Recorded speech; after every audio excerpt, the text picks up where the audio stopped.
আসসালামু আলাইকুম গাইস, কেমন আছেন? আশা করি সবাই ভালো আছেন। আমি আল্লাহর রহমতে ভালো আছি।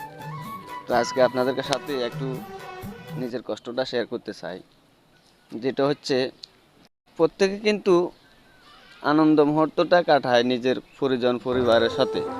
আর আমি কিন্তু এবার আমার ফ্যামিলির কারো সাথে আমি ঈদটা কাটাইতে পারি নাই, এবং কি কখনো কোনো আনন্দ মুহূর্তটা কাটাইতে পারি না। যে কোনো কারণে না কারণে বাড়ির পরিজন থেকে দূরে থাকতে হয়, আত্মীয় স্বজন থেকে দূরে থাকতে হয়।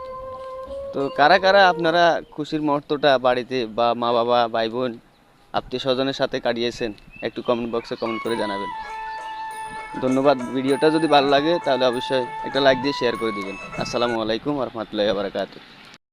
তো অবশেষে আরেকটা কথা বলতে চাই আপনাদের মাঝে, সেটা হচ্ছে যদি ফেসবুক থেকে দেখে থাকেন তাহলে ফেসবুকটাকে অবশ্যই ফলো করবেন, আর পেজ থেকে দেখলেও ফলো করবেন, আর ইউটিউব চ্যানেল থেকে হলে অবশ্যই সাবস্ক্রাইব করে যাবেন। ধন্যবাদ।